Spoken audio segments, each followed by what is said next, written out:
로마서 2장 1절부터 16절까지의 말씀을 제가 봉독하겠습니다. 그러므로 남을 판단하는 사람아, 누구를 막론하고 너가 핑계하지 못할 것은 남을 판단하는 것으로 너가 너를 정죄함이니 판단하는 너가 같은 일을 행함이니라. 이런 일을 행하는 자에게 하나님의 심판이 진리대로 되는 줄 우리가 아노라. 이런 일을 행하는 자를 판단하고 같은 일을 행하는 사람아, 너가 하나님의 심판을 피할 줄로 생각하느냐? 혹 너가 하나님의 인자하심이 너를 인도하여 회개하게 하심을 알지 못하여 그의 인자하심과 용납하심과 길이 참으심이 풍성함을 멸시하느냐? 다만 내 고집과 회개하지 아니한 마음을 따라 진노의 날, 곧 하나님의 의로우신 심판이 나타나는 그 날에 임할 진노를 내게 쌓는도다. 하나님께서 각 사람에게 그 행한 대로 보응하시되 참고 선을 행하여 영광과 존귀와 썩지 아니함을 구하는 자에게는 영생으로 하시고 오직 당을 지어 진리를 따르지 아니하고 불의를 따르는 자에게는 진노와 분노로 하시리라.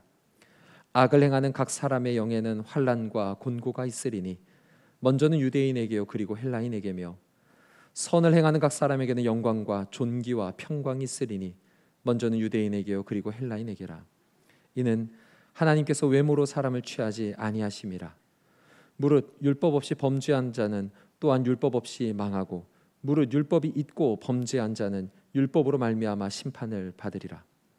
하나님 앞에서는 율법을 듣는 자가 의인이 아니요 오직 율법을 행하는 자라야 의롭다 하심을 얻으리니 율법 없는 이방인이 본성으로 율법의 일을 행할 때에는 이 사람은 율법이 없어도 자기가 자기에게 율법이 되나니 이런 일들은 그 양심의 증거가 되어 그 생각들이 서로 혹은 고발하며 혹은 변명하여 그 마음에 새긴 율법의 행위를 나타내느니라. 곧 나의 복음에 이른 바와 같이 하나님이 예수 그리스도로 말미암아 사람들의 은밀한 것을 심판하시는 그날이라. 아멘. 남을 판단하는 사람에 대하여, 이런 제목의 말씀입니다.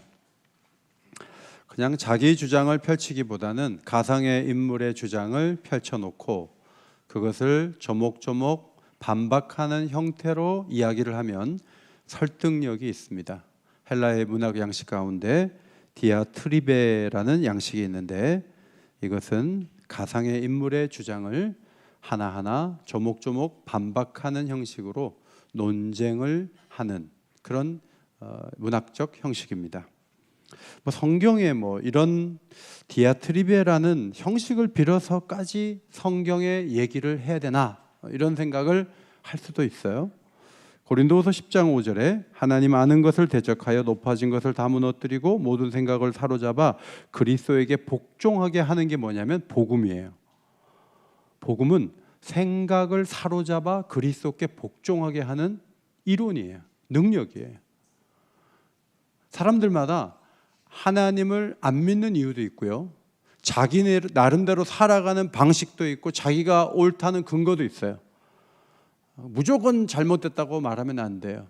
그것이 왜 잘못됐고 어떻게 복음 앞으로 가야 하는지를 잘 설명하고 설득하는 게 필요하기 때문에 이런 양식을 통해서라도 복음을 잘 전달하는 것은 매우 중요하다고 볼 수가 있습니다. 오늘 16절까지의 본문은 어떤 사람들인가, 누가 이런 대상자인가? 9절과 10절에 유대인, 첫째는 유대인에게요 헬라인에게로다. 그래서 유대인일 수도 있고 헬라인일 수도 있는 사람인데 어떤 사람인가 하면 누군가를 판단하기를 잘하는 사람이에요. 남의 얘기를 잘하면서 자기는 빼놓는 사람을 말하는 거예요. 1장 32절에도 가상의 인물에 문제가 있는 거죠. 그는 옳지 않은 일을 하면서도 그 일을 행하는 자를 옳다 하는 사람이죠. 일관된 입장을 가지고 있는 사람이에요. 오늘 2장 1절 이하의 말씀은 옳지 않은 남의 일에 대해 비판적이면서 그 비판하는 행동을 자기도 하는 모순된 사람이에요. 1장은 틀린 것을 알면서도 옳다고 하면서 일관된 입장을 보이며 하나님께 저항하는 사람을 말하고, 오늘 본문은 자기가 심판자가 되어 공의로운 자리에 선 듯하지만 비판하는 그 일을 자기도 행하는 위선자를 의미해요. 1절은 그러므로라는 접속사가 연결되어 있죠. 사실 32절과 1절에 나타난 사람은 행동이 전혀 다르지만 마찬가지 하나님의 심판에 놓여 있는 동일한 사람이다. 같은 선상에 놓여 있는 사람이다. 그것을 보여주기 위해서 접속사 그러므로를 사용했습니다. 1절로 3절은 남을 정죄하고 판단하는 사람들이 하나님의 심판을 피할 수 없다는 것을 말하고 있습니다. 우리 주변에는 옳고 그름이 지나치게 분명한 사람들이 있어요. 예수님 시대도 그런 사람들이 있었는데 서기관과 바리새인이죠. 그들의 특징을 마태복음 23장에서 볼 수 있는데 말만 하고 행하지 않아요. 무거운 짐을 묶어서 어깨에 지우면서 자기는 손가락 하나도 움직이지 않아요. 예를 들면 그런 거예요. 아유, 요즘 교인들이 뭘 해도 모이지를 않아. 이게 말은 해요. 자기는 말씀 축제 때 한 번도 안 나와요. 그러면서 사람들의 형향을 말하고 한국교회를 거론하지만 자기는 몸을 움직이지 않아요. 그런 사람이 있을 수 있잖아요. 잔의 대접의 겉은 깨끗하게 하지만 속에는 탐욕과 방탕이 가득해요. 겉으로는 옳게 보이지만 안으로는 외식과 불법이 가득해요. 자, 이들의 문제는 서기관과 바리새인의 문제만이 아니라 우리의 문제이기도 해요. 우리는 너무 자주 우리 자신에게 관대하고 남에게 엄격하죠. 다른 사람들이 수치스러운 행동을 하는 걸 보면 쉽게 흥분을 해요. 자기는 비슷한 일을 할 때는 아무렇지도 않아요. 여러분, 프로이트라는 심리학자가 사람들의 이런 성향을, 이런 행동을 투사라고 불렀어요. 우리가 정치인들을 좋아하지 않는 이유가 뭐예요? 다른 사람의 불완전함은 아주 치밀하게 치고 들어요. 사고가 한번 나면 그 사고를 가지고 정치적인 이익을 갖기 위해서 온갖 힘을 다 기울여요. 그런데 자기 자신도 자기가 비난하는 그 일에 걸려있는 것을 자기가 알면서도 그렇게 행하는 거예요. 이러한 행동은 죄를 지으면서도 자존심을 지키려는 자기 모순의 이중성이라고 볼 수가 있어요. 남에게 쉽게 남을 비판하고 자기는 그 일을 행하는 그것이 편리해 보이긴 하지만 우리가 그 실상을 알게 되면 메스꺼워지는 거죠. 도덕적으로 남을 평가하는 전문가들, 적어도 그들은 심판대 앞에서 하나님 저 모르고 그랬어요, 그 말은 할 수가 없을 겁니다. 비판적인 태도가 문제가 되는 것은 그것은 하나님의 일이기 때문에 그래요. 고린도전서 4장 5절 말씀을 앞에 보시고 읽겠습니다. 시작. 그러므로 때가 이르기 전 곧 주께서 오시기 전까지 아무것도 판단하지 말라. 그가 어둠에 감추인 것들을 드러내고 마음의 뜻을 나타내시리니 그때 각 사람에게 하나님으로부터 칭찬이 있으리라. 다른 사람을 판단하고 정죄할 권리는 하나님께 있는 거예요. 우리가 쉽게 말하면 안 돼요. 어떤 사람이 미국에서 좋은 차를 샀대요. 사람들이 무슨 자기가 뭐 그렇게 좋은 차를 타냐고. 나중에 듣고 보니까 이민 와가지고 와이퍼가 움직이지 않았고 비 오는데 앞이 안 보이는 그런 길을 갔다가 정말 힘겹게 그 차를 타고 다니면서 고생을 너무 많이 한 거예요. 그 사람이 좋은 차 타면 어때요? 그거를 일관되게 자기 기준에 따라서 말을 하는 게 그게 옳은 것이냐 하는 거예요. 다 사람마다 사정이 있는 거예요. 문제는 다른 사람에게는 높은 기준을 요구하면서 자기에게는 느슨하게 낮은 기준을 적용하는 위선이죠. 루터가 로마서 주석에서 좋은 예를 들었어요. 높은 이자를 받고 돈을 구워주는 수전노가 자기 죄는 잊어버리고 가늠한 사람을 비난해요. 가늠한 사람이 수전노를 마찬가지로 비난을 해요. 어떤 부분에서는 오만하면서도 남의 잘못을 곧잘 지적하는 경우가 많아요. 유대인뿐만 아니라 이방인뿐만 아니라 우리도 그래요. 저는 말씀을 준비하다가 산상수훈에 비판하지 말라는 그 말씀을 하신 게 어느 부분에 나오는가를 봤어요. 산상수훈은 하나님께서 부르신 백성의 높은 삶의 수준을 보여주는 거예요. 그들은 어떤 사람입니까? 산상수훈의 중간이 지나가면 보물을 하늘에 쌓아두는 사람이에요. 이 땅에도 보물을 쌓을 수 있고 하늘에도 보물을 쌓을 수 있는데 하나님 앞에 쌓으며 살아가는 것은 그에게 내세 신앙이 있다는 것을 보여주는 증거가 되는 거죠. 그 사람은 어떤 사람입니까? 내일 일을 염려하지 않는 사람이에요. 먼저 그의 나라와 그의 의를 구하면 백합을 입히시고 들풀도 살피시는 하나님께서 내 앞으로 살아가는 모든 것을 책임져 줄 것이다 하고 염려하지 않는 그런 사람을, 그런 그리스도인들을 세우기를 원한다는 뜻을 주님이 밝히셨어요. 하나 건너뛰어서 그 다음에 구하라, 찾으라, 문을 두드리라, 그리하면 찾아낼 것이라, 아버지에게 좋은 것을 공급받을 줄 알고 기도할 줄 아는 사람이 하나님이 원하시는 그리스도인이에요. 그런데 그 중간에 뭐가 있어요? 비판하지 말라. 비판받지 아니하거든 비판하지 말라. 비판을 받기 싫으면 비판하지 말라. 남을 비판하는 것은 자기 눈에 들보는 못 보고 남의 눈에 있는 티를 문제 삼는 것이기 때문에 모순이요 그것은 하나님이 할 일이다 라고 말씀해 주셨습니다. 여러분, 이것은 하나의 세트와 같아요. 자동차를 사면 운전대도 오고 그 다음에 바퀴도 오고 내연기관도 오고 같이 오는 것이지, 무슨 자동차가 엔진을 빼놓고 팔든지 바퀴가 없든지 그렇지는 않잖아요. 그게 하나로 오는 거예요. 그 사람이 이 땅에서 하늘의 보물을 쌓으면서 염려하지 않고 주의 일에 집중하고 구하고 찾고 문을 두드리는 가운데 참으로 기도 응답의 비밀을 성취하는 사람이라면 그 사람의 동일한 특징은 남 얘기하지 않는 거예요. 잘 생각해 보세요. 그저 돈 하나에 벌벌 떨고 주님 앞에 디르키에가 아니라 무슨 일이 있어도 나는 그런 거 안 한다 이러면서 교회 생활하는 분들이 계시거든요. 그분들을 가만히 보면 염려가 많아요.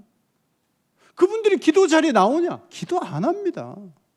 말만 해요. 근데 그분들 특징 가운데 하나는 남의 얘기 많이 하더라고요. 이게 세트로 그 사람의 인격적 특징을 구성하고 있는 거예요.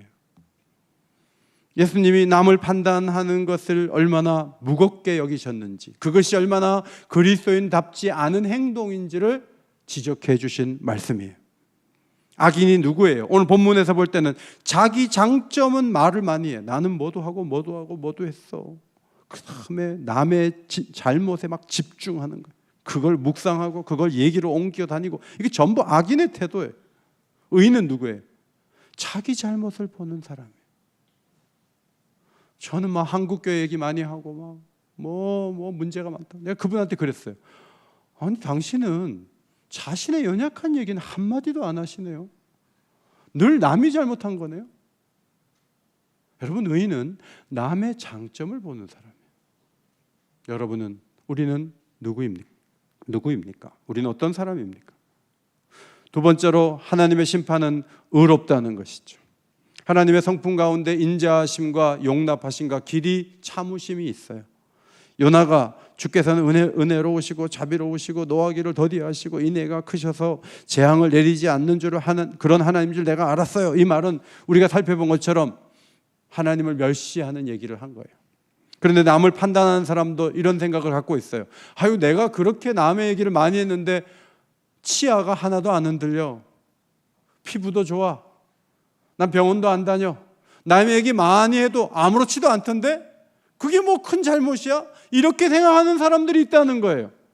그러지 말라는 거예요. 심판의 날 모든 것을 드러내시고 남의 얘기한 거 그거 하나님께서 다 심판하신다고. 그것에 대해서 문제를 삼으신다.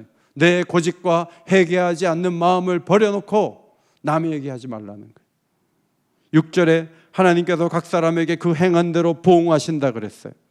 시편 62편을 인용한 것으로 보입니다. 주여, 인자함은 주께 속하오니 주께서 각 사람이 행한 대로 갚으심이니이다.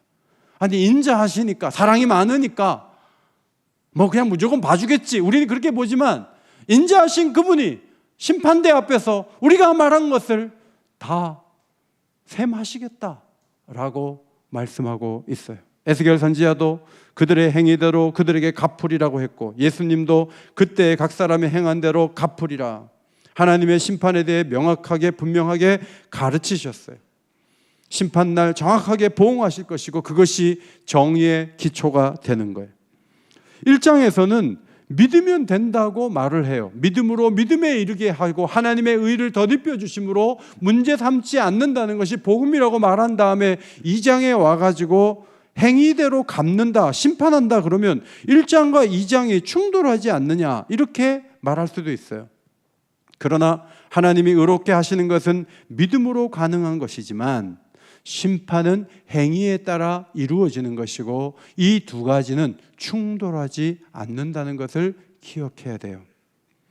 진노하시는 날까지 사람들이 무슨 행동을 하고 어떤 위선에 빠져 있는지 대부분 숨겨져 있지만 심판의 날 다 공개가 될 거예요. 정치를 하면 막 나중에 범죄자가 되면 컴퓨터 파일에 뭐가 있는지 다 본단 말이에요. 그걸 신문에다 내버려요. 얼마나 창피해요. 그래서 정치를 하지 않으려고 하는 거예요. 숨겨진 것이 정치인만 드러나지 않고 하나님의 심판날에 우리가 말한 거, 우리가 행한 것을 다 드러낸다는 거죠. 공개적인 판결이 내려지고 공개적인 선고가 이루어질 때 결정적인 증거는 우리의 행위라고 하는 거예요. 구원받는 믿음은 눈으로 볼 수 없어요. 그래서 믿는지 안 믿는지 잘 몰라요. 그러나 그 행위를 보면 어느 정도는 믿음이 있는지 없는지 볼 수 있어요. 모두는 아니지만 사형리로 영접 기도를 했어요. 이번 주일날 꼭 오십시오. 네, 알겠습니다 하고 안 오면 안 믿는 거예요, 사실은. 그러나 예수를 영접하고 자기도 모르게 발걸음이 옮겨지고 이곳에 와서 눈물을 흘려 기도한다면 그는 예수님을 만난 거예요. 야고보 2장 26절에 행함이 없는 믿음은 죽은 것이니라. 그러므로 구원받는 사람은 7절에 한편으로는 참고 선을 행하는 방향으로 가면서 영광과 존귀와 썩지 아니함을 구하는 거예요. 반대편에 있는 믿음 없는 사람은 당을 지어서 진리를 따르지 않는 행동을 이어가는 거예요.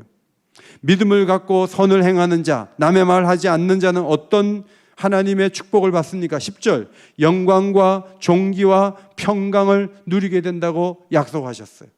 영광이 뭐예요? 영광은 그 사람의 명성이 알려지는 것이라고 어거스틴은 해석했어요. 그 다음에 존귀는 뭐예요? 사람들이 그 사람을 참 그 미덕을 보면서 존경스러운 분이라고 말해주는 거예요. 이게 존귀예요. 평안은 뭐예요? 하나님과 이웃 사이에서 좋은 관계를 누리는 거예요. 어쩌면 이 세 가지는 심판날이 되기 전에 남의 얘기를 안 하는 사람에게 영광을 주고 존귀를 주고 평안을 누리게 하시는 축복이 이미 주어질 수 있다는 걸 보여줘요.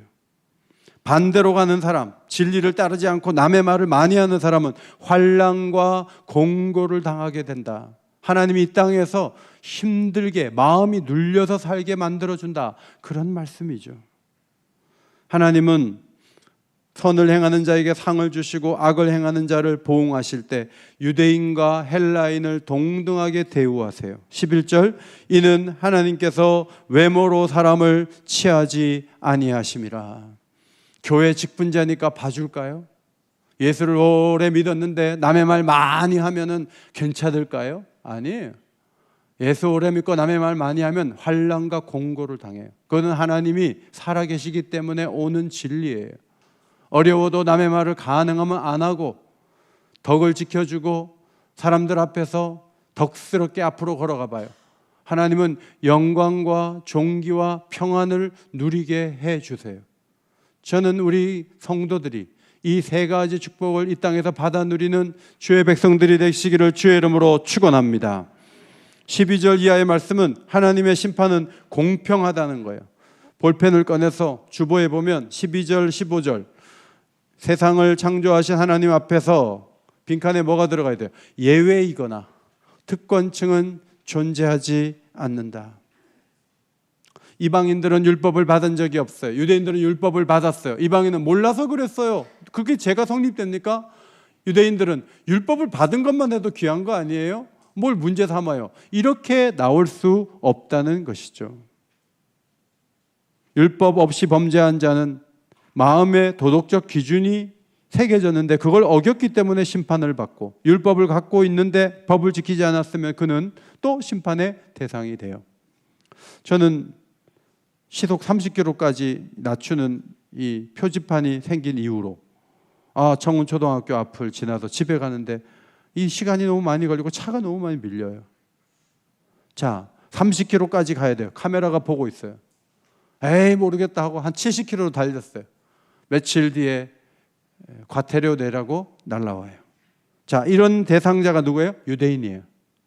그런데 카메라도 없고 표지판도 없지만 마음속에 운전자가 초등학교 앞에서 옥인 유치원 앞에서 빨리 달리면 안 된다는 생각을 갖고 있는 사람이 70km로 달렸어요. 아무도 안 봤어요. 카메라 찍히지도 않았어요. 그런데 하나님 앞에서는 그도 범법자예요. 자기 마음에 애들이 뛰어나올 수 있는 상황에서 빨리 달렸잖아요. 그러므로 그도 하나님의 심판의 대상이 된다. 그들이 이방인이에요. 12절 율법 없이 범죄했던 모든 자, 율법을 갖고서 범죄했던 모든 자가 다 하나님의 심판을 받는다는 거예요. 율법을 알고 죄를 지었던, 모르고 지었던 죄에 대해서 심판을 면할 수는 없다는 거예요. 우리 주변에 법이 없어도 잘 사는, 착하게 잘 사는 사람이 있죠. 저는 어릴 때 제가 섬기던 교회에 한의사 한 분 아저씨가 지인네 소개로 와가지고 교인들의 침을 놔줬던 것을 기억해요.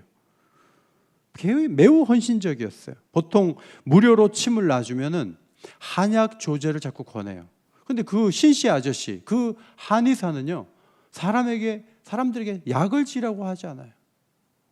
심지어는 약을 지으려고 하는데도 아예 그냥 침 맞으면 돼요 하고 약을 안 지어줘요. 그럼 그분은 뭘 먹고 사는 거예요? 침을 놓고도 돈을 안 받는데 도대체 그분은 자선 사업을 하려고 교회에 온 거예요? 왜 온 거예요? 잘 모를 정도예요. 그리고 그분은 입이 무거워요. 사람들을 따뜻하게 대우해줘요. 늦은 시간까지 침을 놓고 사람들에게 도움을 줘서 많은 분들이 고침을 받았어요. 그분은 신앙이 없지만 정말 그리스도인들도 다다르기 어려운 그런 인품을 갖고 있었어요. 자, 그 신씨 아저씨에 대한 얘기가 14절이에요. 율법 없는 이방인이 본성으로 율법의 일을 할 때에는 이 사람은 율법이 없어도 자기가 자기에게 율법이 된다는 거예요. 그 사람이 선하게 살고자 하고 그런 기준으로 덕스럽게 나가는 게 그 사람의 장점이지만 그런 기준을 주신 분이 하나님이에요. 그러므로 하나님께서 그 기준을 주셨기 때문에 그가 그 기준에 따라 살다 보니까 사람들이 칭찬해 주는 거예요. 그런데 문제는 그에게도 양심이 있기 때문에 사람들은 괜찮은 사람이라고 말하지만 그분이 마음속으로 양심에서 들려오는 소리가 있어요. 그게 뭐냐 하면 넌 그렇게 하면 안 돼. 사람들이 너를 좋게 보는데 아니 그렇게 생각하고 그렇게 행동하면 사람들이 어떻게 생각하겠어? 이게 양심의 소리예요. 양심의 소리. 넌 참 문제라니까. 여러분 착한 사람들도 양심에 얘기하는 음성이 들려요. 거기서 자유로운 사람이 있느냐 하는 거예요. 15절에는 우리 내면에 세 당사자가 토론을 이어가는데 검찰도 오고 변호사도 오고 여러 부류가 법정 앞에서 토론하듯이 한다는 거예요. 양심은 막 찌르고 꾸짖어요. 그러면 되느냐? 우리 안에서 얘기하는 거예요. 생각은 때로는 비난하기도 하지만 때로는 나를 변호하기도 해요. 아이, 그때 그럴 수밖에 없어. 다른 사람도 그랬을 거야. 이 생각이 그래. 마음은 어떤 기준이 있고 배운 말씀이 있는 거예요. 그래서 마음에 새겨져 있어요. 이 세 가지가 충돌하고 토론을 일으키는 일들이 우리 속에서 계속 이루어진다는 거죠. 루터는 사람의 의지는 천성적으로 율법을 거스리는데 겉으로는 율법이 명하는 것을 하는 것 같아도 할 수만 있으면 율법에 요구하는 것들의 반대 방향으로 가려고 한다. 그렇게 적었어요. 그의 로마서 주석에서. 하지 말라 그러면 더 해요. 그렇지 않아요? 여기 찬양대원 중에 고등학교 때 담배 펴보신 분이 있죠. 하지 말라 그러는데 더 하고 싶었던 그런 기억이 있는 분이 계시잖아요. 없는 것 같아. 안 계신 것 같아. 애들도 그래. 하지 말라 그러면 더 하려고 그래. 내일 가능하면 빠지지 말고 오세요. 와서 말씀 은혜 받으세요. 그럼 여러분 마음에는 목사님 아무리 그래도 나는 안 와요. 이런 분들이 많아요. 그래서 반대로 얘기하고 싶어요. 내일 나오지 마세요. 그럼 혹시 나오실까요? 사람들의 마음에는 반대로 가려는 성향이 작동하고 있는 거예요. 로마서 2장 말씀을 전하면서 자, 예수를 믿지 않는 사람을 말하는 것이지만 그럼 믿는 우리는 남의 얘기 안 하고 사나? 그런 고민이 들었어요. 야고보 선생은 너희가 알지니 사람마다 듣기는 속게 하고 말하기는 더디하며 성내기도 더디하라고 했습니다. 남을 판단하는 습관이 하나의 고집이 되어서 회개하지 않으면서 남의 말을 시컨하고 산다. 그것은 예수님이 꿈꾸는 그리스도인의 모습이 아니에요. 우리는 어느 길을 걸어가야 되겠습니까? 참고 선을 행하여. 여기 선을 행하는 거 남의 말하지 않는 거예요. 영광과 존귀와 평강을 누리는 길로 가는 것이, 그것이 온전한 인생을 사는 방법이다 하는 거죠. 16절, 마지막 16절 결론의 말씀이에요. 앞에 보시고 읽겠습니다. 시작. 건 나의 복음에 이른 바와 같이 하나님이 예수 그리스도로 말미암아 하나님의 은밀한 것을 심판하시는 그날이라. 여러분, 심판이 없으면 복음도 없는 거예요. 심판이 있기 때문에 복음이 필요한 거예요. 심판 얘기를 자꾸 하는 이유는 복음이 그 어두움 속에서 우리를 건지시는 능력으로 드러나기 때문이죠. 구원의 복된 소식은 심판이라는 어두움을 배경으로 할 때 밝게 비춰지는 거예요. 복음을 겨우 두려움을 이기고 그냥 기쁘게 살아가는 정도의 혜택으로 보면 안 돼요. 복음은 진노받을 행동에서, 진노받을 삶에서 건져주는 게 복음이에요. 자, 천국에 가면 이제 심판 때에 딱 갔어요. 너 그때 2월 달에 남의 얘기 300번 했더라. 3월 달에는 400번 했더라. 자, 주님이 다 드러내실 거예요. 어떻게 하실 거예요? 우리는 뭘 꿈꾸냐 하면 2023년도에 남의 얘기 3,000번 했는데 그것도 씻어주시고, 2024년도에 5,000번 했는데 그것도 씻어주시고, 그래서 구원받아 천국 갔어. 자, 우리는 그런 식의 구원을 생각해요. 그런데 그것은 하나님이 주시려는 구원이 아니에요. 하나님 주시는 구원은 남의 얘기 시컨하는 사람이 복음 받고 교회에 왔는데 점점 더 남의 얘기를 안 하기 시작하더니 나중에는 남의 얘기를 아예 안 하는 사람이 되는 거예요. 그래서 천국 갔을 때 예수 믿기 전에 남의 얘기 많이 한 거 그거 다 씻어주세요. 그리고 예수 믿은 후에 점점 안 하더니 나중에 돌아가실 때는 남의 얘기를 아예 안 하는 사람이 됐어요. 그때 하나님께서, 주님께서 나와서 안아주시는 게, 그게 주님이 꿈꾸는 구원이에요. 어떤 구원을 꿈꾸세요? 목사님이 아무리 그래도 난 남의 얘기 안 하면 난 못 살아요. 난 전화통에 막 1시간씩 얘기할 때 너무 신나요. 난 그게 내 인생의 보람이에요. 여러분, 그런 분이 혹시 있어요? 그러면 안 돼요. 정말 그러면 안 돼요.